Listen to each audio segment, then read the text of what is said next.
Vanessa, c'est ça? Ouais, c'est Vanessa. Bonjour Franck.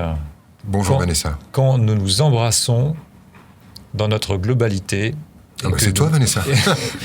et que nous vibrons la merveille que nous sommes, Waouh. Que se passe-t-il? Nous avons réussi l'expérience et nous passons à un autre niveau de conscience. T'es sûr que c'est pas Oui, toi? bravo ma chérie. Je savais pas que tu m'avais posé une question. La 226. Ce qui se passe, pour faire court, effectivement, c'est que vous avez créé un troisième être. Mais on est dans de l'ésotérisme, et c'est un peu perché. En général, j'évite de parler de ça, mais je crois avoir réouvert un truc chez moi aujourd'hui qui me permet de reparler de choses perchées sans me sentir trop troublé.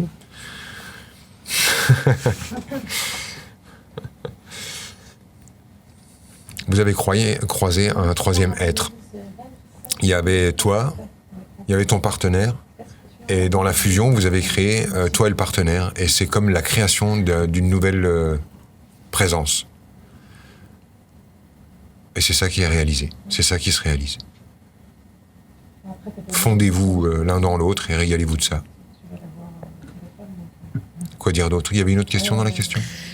Non, c'était quand nous nous embrassons dans notre globalité. Moi, j'avais pas compris qu'il y avait un partenaire. Non, en fait, s'embrasser dans sa globalité, c'est tomber en amour de soi. Comme disent nos amis de l'Obre. Moi, je sais pas trop faire l'accent québécois, faut que j'arrête ça. Je vais pas trop faire l'accent belge, j'en sais tuer. Et en fait, c'est exactement la même chose. On crée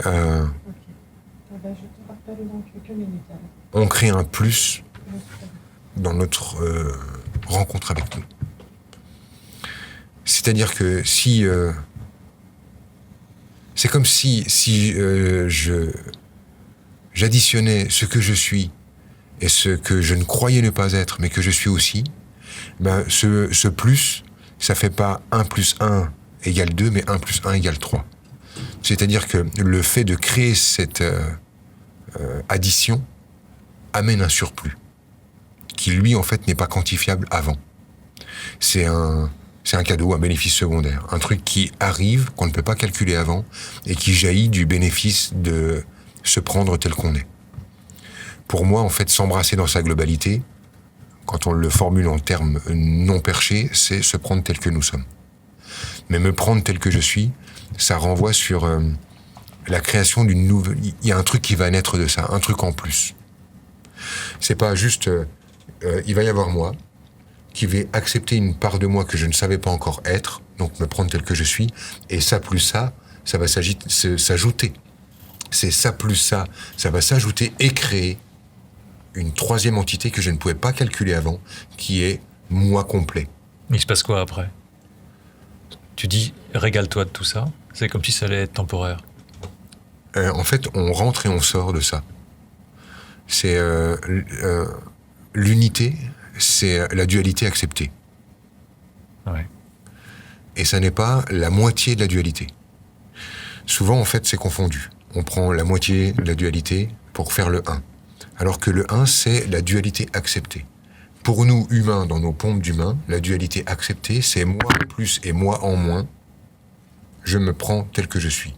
Et d'accepter mon plus et mon moins crée un sentiment de 1. Mais on ressortira de cette... c'est une magie, tu vois. Et c'est comme une respiration. Mais on en ressortira. D'accord. C'est pour ça que je parle de quelque chose de... On se régale quand on est dedans, et après, du coup, en fait, ça nous permet de nous régaler quand on est à nouveau séparés. Mais en fait, on ne peut pas se régaler de l'unité sans se régaler de notre séparation. Je me régale de ne pas être complet. Je me régale de me manquer. Je me régale de ne pas être complètement moi. Je me régale de ne pas être réalisé.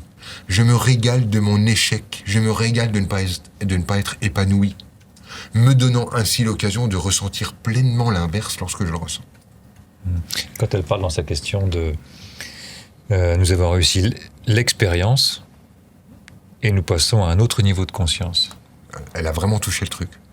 Donc ça reste un peu... L'autre niveau de conscience, c'est le 3 qui se fait lorsque 1 plus 1 égale 3. Elle a vraiment touché le truc. C'était Vanessa. Les Vanessa sont merveilleuses.